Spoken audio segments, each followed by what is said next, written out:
Bienvenue sur Africa 24 dans cette nouvelle édition du 12-15. Voici les titres de l'actualité. Le dialogue politique national voulu par le président Teodoro Obiang Nguema Basogo s'est clôturé le 21 juillet en Guinée équatoriale. Nous reviendrons sur les principales résolutions prises lors de ce 6e colloque. L'opposition malienne s'unit pour contester la réélection du président Ibrahim Boubacar Keïta. Une coalition dénommée Front pour la sauvegarde de la démocratie, menée par Soumaïla Cissé, a été créée le 6 octobre à l'initiative de plusieurs leaders de l'opposition. Et premier remaniement ministériel du gouvernement de consensus en Libye. Ce changement effectué le 7 octobre affecte les postes clés du cabinet de Fayez al-Sarraj et démontre une volonté de mettre l'accent sur la sécurité. En Guinée équatoriale, le dialogue national voulu par le président Teodoro Obiang Nguema Basogo s'est tenu du 16 au 21 juillet. Ce 6e colloque politique avait pour but de rassembler tous les équato-guinéens. Qu'en est-il ressorti? Élément de réponse dans ce sujet de la rédaction. Le 16 juillet 2018 s'est tenu à Malabo le 6e dialogue politique en Guinée équatoriale depuis l'arrivée du chef de l'État Teodoro Obiang Nguema Basogo en 1979. Pour le président équato-guinéen, ce dialogue devait être le cadre de rassemblement de tous les équato-guinéens. Seulement, l'opposition et les organisations de la société civile ont posé des conditions préalables. Nous avons besoin d'être rassurés que les choses vont bien se faire. L'unique manière de bien faire les choses, c'est de légaliser les partis et les associations selon la loi équato-guinéenne. Qu'ils aient une bonne volonté. À travers la légalisation des partis, nous verrons que le gouvernement aura un intérêt à ce qu'il y ait une conversation fructueuse.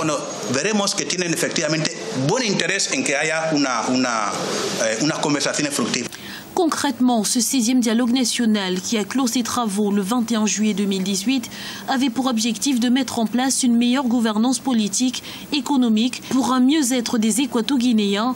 2 partis d'opposition avaient cependant refusé de signer, donc de reconnaître les conclusions issues de ce dialogue national, invoquant notamment la non-application de l'amnistie pour tous les opposants. C'est la démocratie, ça fait partie du jeu démocratique. L'opposition joue son rôle. On constate évidemment que ce désistement de ce groupe qui ont voulu boycotter le tableau de dialogue, c'était des actions préconçues. Mais le problème véritable qui est passé, c'était qu'ils ont donné des conditions préalables pour que le dialogue puisse s'initier. Ce 12 octobre 2018, la Guinée équatoriale va célébrer les 50 ans de son accession à l'indépendance. Une occasion peut-être pour les équato-guinéens de se retrouver pour un meilleur renforcement de la cohésion nationale. Une unité nationale à laquelle le président Teodoro Obiang Nguema Basogo appelle de tous ses vœux. Nouvelle coalition de l'opposition au Mali. Plusieurs leaders de l'opposition qui ne reconnaissent pas la réélection du président Ibrahim Boubacar Keïta ont créé le 6 octobre une plateforme commune dénommée Front pour la sauvegarde de la démocratie. Un rassemblement mené par le chef de file de l'opposition, Soumaïla Cissé. Reportage de notre correspondant Mokhtar Bari. Le Front pour la sauvegarde de la démocratie, c'est le nom du nouveau mouvement de l'opposition politique malienne, regroupant les candidats qui contestent toujours la réélection du président Ibrahim Boubacar Keïta. Composé de syndicalistes, d'activistes et autres acteurs de la société civile, le groupe a réuni près d'1 millier de sympathisants qui se sont donné rendez-vous ce samedi 6 octobre 2018 devant l'ex-QG de campagne du chef de file de l'opposition, Soumaïla Cissé.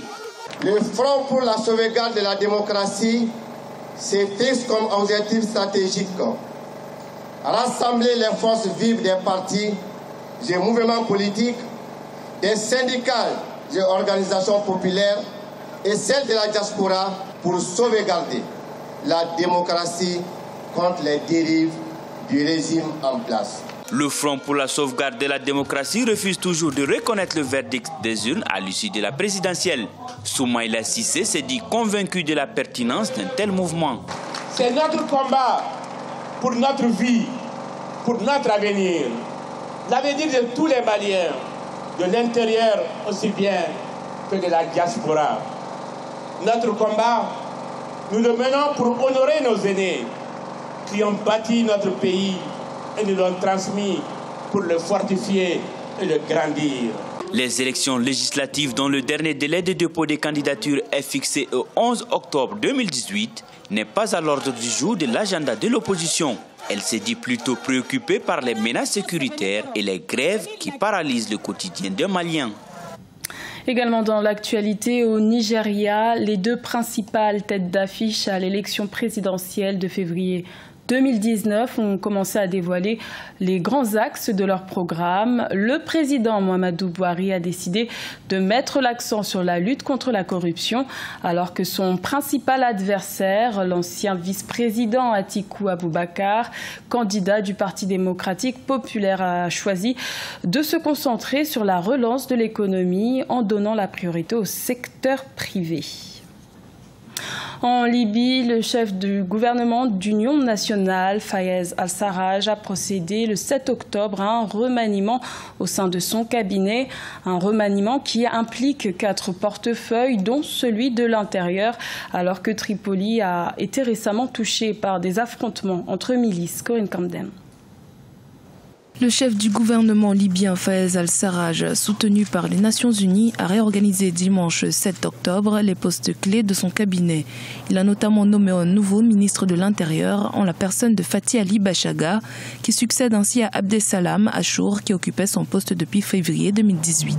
Objectif, élargir sa base de soutien au sein du pays et renforcer la sécurité dans la capitale, Tripoli, après des semaines d'affrontements. C'est un choix stratégique. Parce que l'enjeu aujourd'hui pour lui, c'est de réussir à garantir par son gouvernement une certaine stabilité. Stabilité qui serait trouvée par une légitimité renforcée auprès des différentes sensibilités dans le pays. Surtout les sensibilités qui ont la capacité de nuisance et d'instabilisation. En effet, la nomination de Fathi Ali Bachaga au poste de ministre de l'Intérieur n'est pas anodine. Il est originaire de la ville de Misrata, située à 200 km à l'est de la capitale et est proche de ces groupes armés.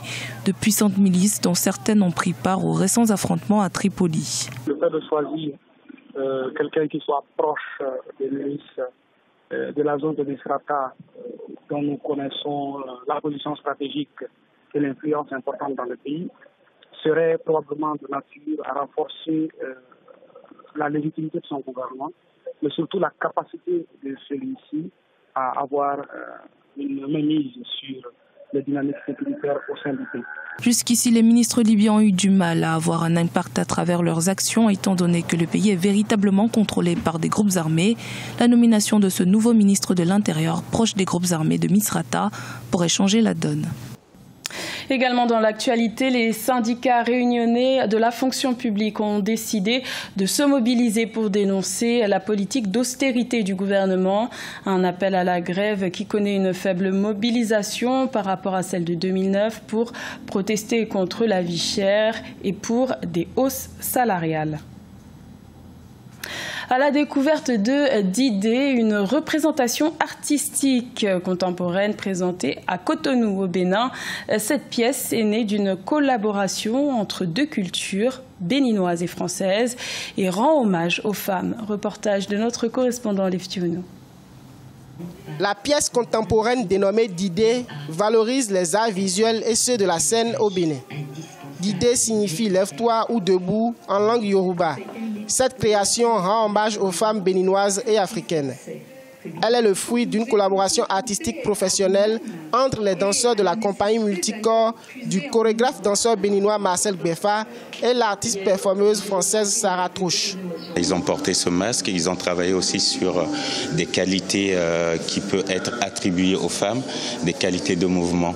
Donc on est vraiment sur le questionnement, sur ce rapport entre hommes et femmes. Cet essai chorégraphique promeut les sculptures contemporaines, notamment les masques galédais, richesse culturelle inscrite au patrimoine de l'UNESCO. Il met également en lumière le processus de recherche d'équilibre, d'égalité de force entre la tradition et l'émancipation de la femme dans le monde et en Afrique. Au Bénin, vous avez ces masques qui sont incroyables et qui sont portés par des hommes en honneur des femmes. Et du coup, c'était très intéressant de confronter justement ce rapport au corps de l'homme à Ido Wedo, avec cette figure de l'arc-en-ciel contemporaine. Selon les artistes Marcel Gbefa et Sarah Trouche, Didé constitue des prémices d'une pièce artistique plus vaste. Sarah Trouche est une activiste sociopolitique et Marcel Gbefa, lui, promeut les danses au Bénin. Ce journal a été réalisé par l'ensemble de la rédaction. Merci de votre fidélité. L'information continue sur Africa 24.